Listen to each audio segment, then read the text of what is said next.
विवेचना में आज कहानी अहमद शाह मसूद की, जिनकी ओसामा बिन लादेन के कहने पर हुई थी हत्या।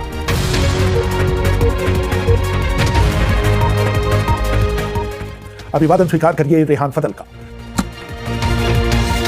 2 साल पहले तक अगर आप काबुल हवाई अड्डे पर उतरते तो सबसे पहले आपकी नजर वहां लगे अहमद शाह मसूद के आदम कद से 22 गुना बड़े चित्र पर पड़ती। यही नहीं, काबुल का मुख्य ट्रैफिक सर्किल भी उन्हीं के नाम पर रखा गया था। 9 सितंबर को उनकी पुण्यतिथि को पूरे अफगानिस्तान में मसूद डे के नाम से मनाया जाता था। लेकिन तालिबान के दोबारा सत्ता में आते ही सब कुछ बदल गया। सबसे पहले काबुल हवाई अड्डे पर लगी उनकी तस्वीर फाड़ी गई और जो जगहें उनके नाम पर थीं, उनके नाम भी बदल दिए गए। लेकिन अफगानिस्तान के बहुत से लोगों के लिए वो अभी भी राष्ट्रीय हीरो है। अमेरिकी लेखक रॉबर्ट कापलान ने एक छापामार कमांडर के रूप में उनकी तुलना माओ से तुंग और चे गुवारा से की थी। हाल ही में प्रकाशित उनकी जीवनी Afghan Napoleon the life of Ahmad Shah Massoud के लेखक सैंडी गॉल लिखते हैं, उनके रूसी विरोधी भी अपने इस प्रतिद्वंदी के जीवट की दाद देते थे, जिसने सीमित अंतर्राष्ट्रीय समर्थन के बावजूद 8 सालों तक कम से कम 9 रूसी हमलों का सामना किया था। वो ताउम्र तालिबान के सबसे बड़े विरोधी रहे। यही कारण था कि उन्होंने उनकी हत्या की कई बार कोशिश की। दुनिया के कई लोगों ने उनकी बुद्धिमानी, नम्रता, साहस और फारसी साहित्य के उनके ज्ञान की हमेशा तारीफ की।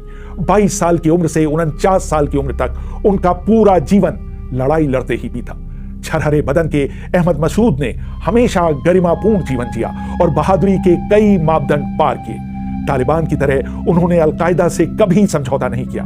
अफगान प्रतिरोध के दूसरे योद्धा विदेशी समर्थन की आस में देश से बाहर जाते रहे, लेकिन उन्होंने सोवियत आधिपत्य के दौरान कभी भी अपने देश को नहीं छोड़ा और पंजशेर में बहुत कठिन परिस्थितियों में लड़ते रहे। निजी रूप से उन्होंने सादगी भरा जीवन बिताया। उन पर कभी भी सत्ता के दुरुपयोग या भ्रष्टाचार के आरोप नहीं लगे।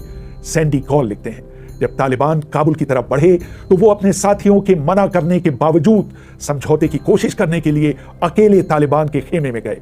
उनके साथियों का डर था कि जैसे ही वो वहां जाएंगे तालिबान उन्हें मार डालेंगे, लेकिन उनकी शख्सियत का असर था कि वो वहां से जीवित वापस आए। मसूद को जीवित वापस जाने देने के लिए मुल्ला उमर ने अपने कमांडर को बर्खास्त कर दिया था। पढ़ने का उन्हें इतना शौक था कि जब उन्हें 1996 में काबुल छोड़ना पड़ा तो वो अपने साथ वहां से 2000 किताबें लेकर गए। रूसियों के खिलाफ लड़ाई में अहमद शाह मसूद ने बेहद साधारण लेकिन असरदार रणनीति अपनाई थी।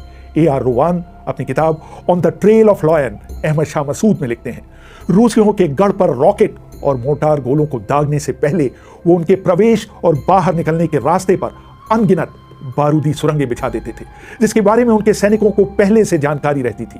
कुछ देर तक गोलाबारी करने के बाद वो उन पर पहले से बिछाई गई बारूदी सुरंगों से बचते हुए हमला करते थे। जब रूसी सैनिक हमले से बचने के लिए बाहर से कुमुक मंगवाते थे तो वो सब बारूदी सुरंगों के शिकार हो जाते थे। कुछ ही महीनों की लड़ाई के बाद रूसियों ने पंजशीर की वादी छोड़ दी थी। बाद में उन्होंने 9 बार इस घाटी पर हमला किया और हर बार मसूद ने उन्हें वापस जाने के लिए मजबूर किया। तालिबान भी पाकिस्तान के जबरदस्त समर्थन और उनसे 3 गुना होने के बावजूद भी मसूद को कभी भी धूल नहीं चटा सका। मसूद ने घाटी के मुहाने पर स्थित दालांग टनल को डायनामाइट से उड़ाया और एक तरह से अपने आप को अपने ही क्षेत्र में लॉक कर दिया। फिर उन्होंने गांव-गांव जाकर लोगों को अपने क्षेत्र की रक्षा के लिए अपना सब कुछ झोंक देने के लिए प्रेरित किया। ओसामा बिन लादेन भी शुरू में उनके साथ रूसियों के खिलाफ लड़ा, लेकिन बाद में मसूद से उसके गहरे मतभेद हो गए और वो ही उनकी हत्या का कारण बने। अगस्त 2002 में 2 अरब पत्रकार अहमद शाह मसूद का इंटरव्यू लेने आए। उनके पास बेल्जियम के पासपोर्ट थे। बाद में पता चला कि उन्होंने उन पासपोर्टों को बेल्जियम दूतावास से चुराया था। दरअसल उनको मसूद की हत्या करने के लिए अलकायदा ने भेजा था। इनमें से एक का नाम था अब्द सत्तार दहमाने, जिसकी उम्र 39 साल थी। दूसरे शख्स का नाम था बोआरी अल कोएर, जिसकी उम्र 31 साल थी। वो मजबूत कदकाठी का शख्स था और एक मुक्केबाज जैसा दिखाई देता था। चेक पॉइंट पर मसूद के आदेश पर उस इलाके के कमांडर बिस्मिल्लाह खान ने उन्हें लेने के लिए एक कार भेजी थी। 1 महीने पहले पश्तून नेता अब्दुल रसूल सयाफ के पास उनके एक पुराने मिस्री दोस्त अबू हानी का फोन आया था कि वो इन दोनों अरब दोस्तों को किसी तरह अहमद शाह मसूद का इंटरव्यू दिलवाते। ये दोनों पहले लंदन से इस्लामाबाद गए और फिर वहां से काबुल पहुंचे।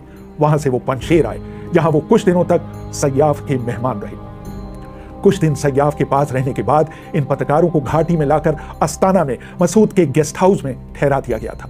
यहीं पर एक ब्रिटिश पर्यटक और लेखक मैथ्यू लीनिंग की उनसे मुलाकात हुई थी। बाद में मैथ्यू ने द स्पेक्टेटर में ब्रेकफास्ट विद द किलर्स शीर्षक से एक लेख में लिखा था, ये दोनों लोग मुझे खामोश तबीयत के रहस्यमयी लोग लगे।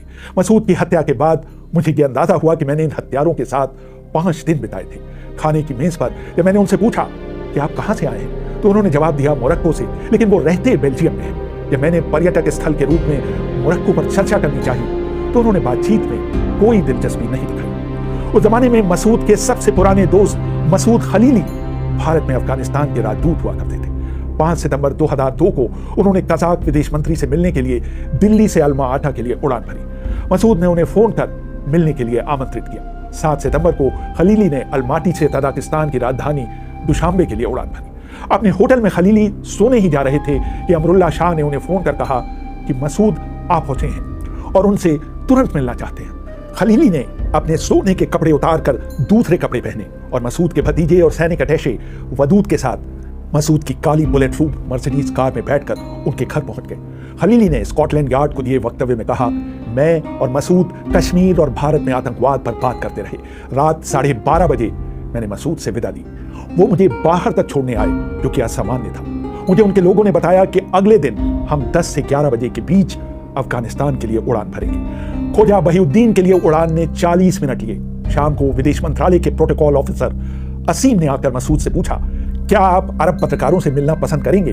उनको उत्तरी गठबंधन के क्षेत्र में आए करीब 1 महीना हो गया है और वो पिछले 9 दिनों से ख्वाजा बहीउद्दीन में आपसे मिलने का इंतजार कर रहे हैं। अहमद शाह मसूद ने अगले दिन उन्हें मिलने का समय दिया।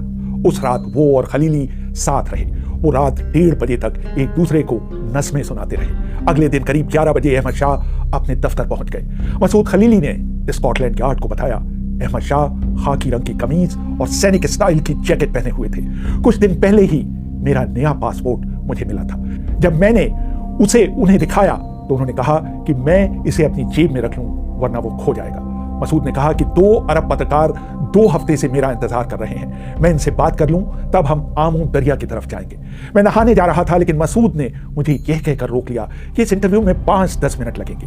खलीली ने आगे बताया, इंटरव्यू के दौरान मैं मसूद के दाहिनी तरफ बैठा। मैं उनके इतना पास था कि उनका कंधा मेरे कंधे से टकरा रहा था। मैंने इंटरव्यू लेने वाले से पूछा, आप किस अखबार से हैं? उसने जवाब दिया, मैं किसी अखबार से नहीं हूं, मैं यूरोप के इस्लामिक सेंटर से हूं। मैंने मसूद से कहा, ये पत्रकार नहीं है। मसूद ने मुझे कोहनी से हल्का धक्का देते हुए कहा, इन्हें अपना काम कर लेने दीजिए। फिर मसूद ने उनसे पूछा, आप कितने सवाल पूछेंगे? इंटरव्यू लेने वाला एक पन्ना निकालकर अपने सवाल पढ़ने लगा।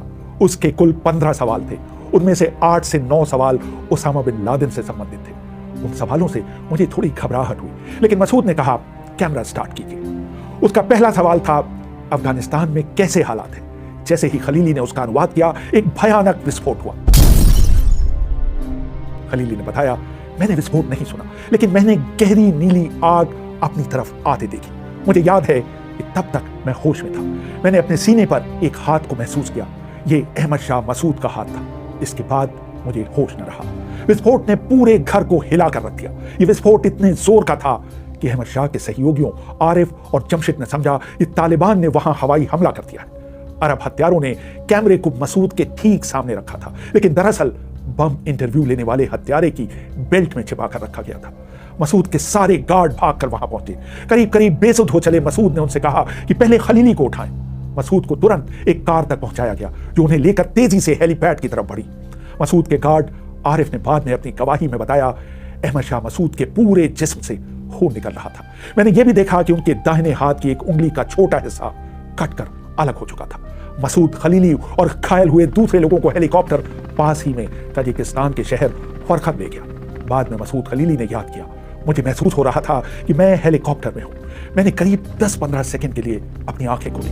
मैंने मसूद के चेहरे और बालों पर खून लगा देखा। इसके बाद मैं फिर बेहोश हो गया।